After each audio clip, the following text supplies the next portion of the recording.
What's going on, people? This is, I believe, my third vlog discussion, and I might have lied in the outro of the last vlog. I'm at home, and I got a haircut, so let's get straight into it.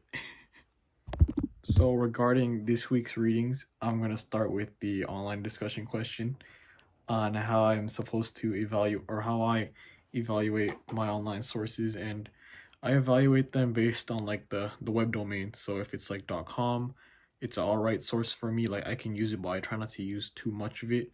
But if the domain is like a nonprofit or .gov, .org, .edu, I tend to trust those sources a little bit more because they're not doing it for the money. It's like straight facts to your face. And in both essays, in Reading Pop Culture by Hewitt and Attic, in both cases the authors are using credible sources because they're using people who are experts in their field and they know what they're doing. Going to like the main gist of the topic and what I got from these readings is that social media marketing is here to stay, and as a result brands are making teen-friendly advertisements that entice viewers. So the largest demographic of people that are on social media are 13 to 25-year-olds, so anywhere from a young teen to a millennial. And those companies are using teen data in order to gather information on what teens are into and like what trends are going on. So those advertisements and those companies are able to take advantage of like what's trendy so they could, make more profit. And in order like for them to advertise, they're specifically choosing popular good-looking influencers on social media to promote their products to different demographics, aka their own fans. And when they see, like, let's say they see a celebrity wearing a brand, like younger kids or even like older people, they're gonna be like, oh my goodness, this character's wearing a brand, I need to wear this so I can be like her, type thing.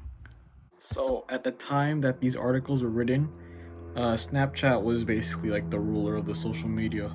So Snapchat was almost made for teens, and as a result, it was the most perfect platform to market on. And it was so perfect for teens because the teen attention span is very short. Like Snapchat posts are also very short. They tend to be like less than a minute or like a couple seconds, like 3 to 4. For me, the maximum I see is like 15 seconds. On average, it's like 5 or 6. And because teen attention spans are so short and they just go tapping through what their friends post, whenever they see an advertisement, they're more likely to read it instead of like advertisers putting a lot of words in their face. Teens want like quick advertisements, something they could see, something they could read quick. And as a result, advertisements or advertisers are tailoring to the short-term attention span by releasing different content compared to what they're putting out on like billboards and TV.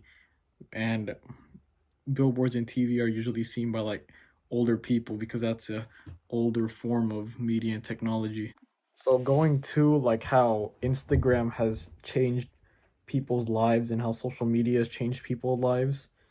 Some like regular teens have turned into celebrities. So people in like high school, first year of college, they've turned into celebrities and they've changed their whole family's lives around. So teenagers like Charlie D'Amelio and Dixie D'Amelio, they're actually sisters. They used to live on the East Coast, but then when Charlie had her TikToks blow up, she started making a lot of money, and then her sister blew up too. So, so that's even more money. And then their parents moved them from, I believe it was Connecticut, East Coast, all the way here to LA, the entertainment capital of the world. Another example of a TikToker or a regular teen turned celebrities, Addison Rae. She had her dancing videos go viral, and now she's also in LA living her celebrity lifestyle instead of a normal life with their family in Louisiana. And so this is going to like a different example of someone blowing up is I think hopefully Squid Game, the TV show that blew up recently, or it was on Netflix, but I watched it through a pirated website, but that's beside the point. So one of the main characters Her name was Hoyeon Jung, and she had around 500,000 followers before the show was released. But after that, she gained over 20 million followers. I think at the time that I'm making this, she's around like 22, 23 million followers. And after she blew up, her a lot of her oh yeah, she's a model too, so that has to do with it. But after she blew up, a lot of her posts had to do with like ads that with brands that she was marketing. So for example, you could see that she had Louis Vuitton on and she tagged Louis Vuitton and put hashtag ad, or Calvin Klein and put hashtag ad. So it just shows how like these companies, or it just shows how social media is really changing people's lives, and these companies are using these popular influencers as a way to promote even more of their like brands and accessories and whatnot. So although social media does have its benefits of like putting your life out there, letting your friends know how you're doing and what you're up to, there are some parts of social media that you think are private that aren't private, such as money transaction, which is the example that Attic uses.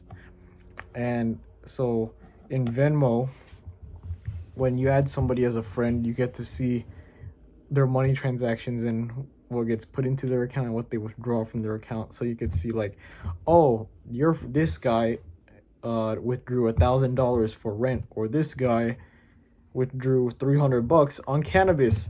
So so like, yeah, I think people should, or the way money is spent should not like be put in public, because that's their money. They earn it. They get to do whatever the heck they want without people judging them. And I feel like that's an invasion of privacy, because it's their money and people shouldn't know what they're gonna do with it. They worked hard for that money. And I agree with Attic, because money should only be discussed with your loved ones. It should only be kept within your loved ones, yourself, and I guess close friends that you owe some money to.